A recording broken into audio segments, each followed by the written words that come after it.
अस्सलामुअलैकुम वरहमतुल्लाहि वबरकातुहू नहमदुहु व नुसल्ली अला रसूलिहिल करीम अम्मा बाद फ़अऊज़ु बिल्लाहि मिनश शैतानिर रजीम बिस्मिल्लाहिर रहमानिर रहीम।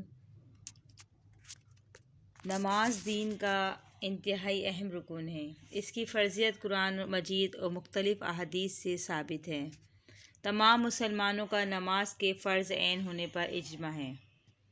रसूलुल्लाह सल्लल्लाहु अलैहि वसल्लम ने जब सैयदना मुआज़ बिन जबल रज़ी अल्लाह ताला अन्हा को यमन भेजा तो फरमाया, फिर इन्हें बताओ कि अल्लाह ताला ने इन पर दिन रात में 5 नमाज़ें फ़र्ज़ की हैं।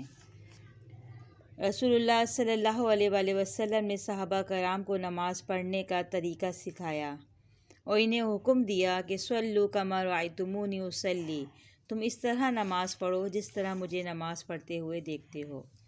रसूलुल्लाह सल्लल्लाहु अलैहि वसल्लम ने फ़रमाया, लोगों का इमाम वो होना चाहिए जो इनमें सबसे ज़्यादा कुरान को सही तरीके से पढ़ने वाला हो।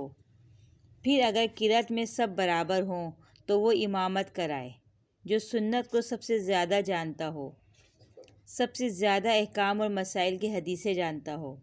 फिर अगर सुन्नत के इल्म में भी सब बराबर हों तो फिर इमामत वो कराए जिसने सबसे पहले हिजरत की हो।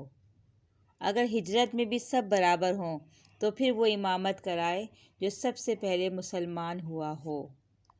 और बिला इजाज़त कोई शख्स किसी की सल्तनत में इसकी इमामत ना कराए और ना किसी के घर में साहिब खाना की मसनद पर इसकी इजाज़त के बग़ैर बैठे।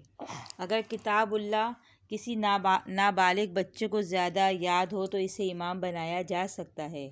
सैयदना उमर बिन सलमा रज़ी अल्लाह ताला अन्हु फरमाते हैं कि अपने कबीले में सबसे ज़्यादा कुरान मुझे याद था, लिहाजा मुझे इमाम बना दिया गया, हालांकि मेरी उम्र 7 साल थी।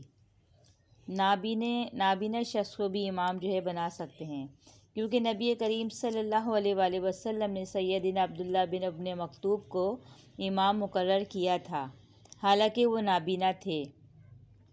रसूलुल्लाह सल्लल्लाहु अलैहि वसल्लम ने फ़रमाया, इस इमाम की नमाज कानों से बुलंद यानी कबूल नहीं होती, जिस पर लोग बिला वजह बिदात, जहालत और फस्को वग़ैरह से जो है ना लोग उसकी वजह से नाराज़ हो, जैसे जहाल ज़्यादा हो, गुनाह ज़्यादा करता हो, बिदअत वग़ैरह शरई काम ज़्यादा करता हो और जिससे वो लोग जो है नाराज़ हों, तो उसकी जो है नमाज जो है उसके कानों तक भी बुलंद नहीं होती।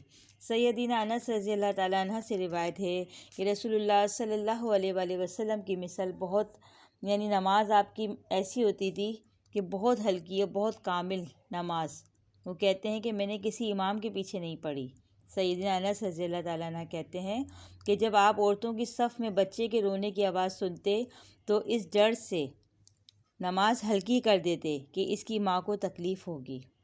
सैयदना अबू कतादा रज़ी अल्लाह ताला अन्हा से रिवायत है कि रसूलुल्लाह सल्लल्लाहु अलैहि वसल्लम ने फ़रमाया, मैं नमाज लंबी करने के इरादे से नमाज में दाखिल होता हूँ, फिर औरतों की सफ़ में बच्चे की रोने की आवाज़ सुनता हूँ तो अपनी नमाज मुख्तसर कर देता हूँ, हल्की पढ़ाता हूँ कि बच्चे के रोने से इसकी माँ को तकलीफ़ होगी। सुभान अल्लाह, कितना खूबसूरत, कितना आसान दीन है। हमारे दीन में कोई सख्ती नहीं है, ला इकराह फिद्दीन, दीन में जबर भी नहीं है। अल्लाह रब्बुल इज़्ज़त हमें इन आसानियों को समेटने की तौफ़ीक़ अता फ़रमाए। आमीन। अस्सलामु अलैकुम व रहमतुल्लाहि व बरकातुहू।